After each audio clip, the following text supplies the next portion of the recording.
Hello guys, welcome back to our channel. If your unified dream router suddenly says there is no internet connection and your devices stop loading websites or apps, it can definitely interrupt everything pretty quickly.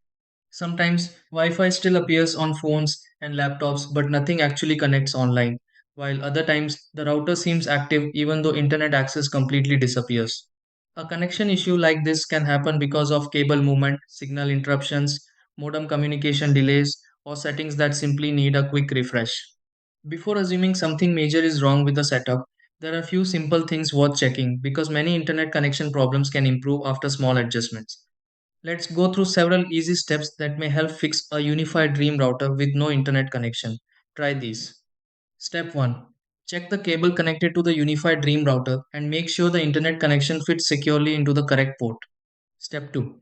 Restart the modem connected to the unified dream router if websites still refuse to load normally.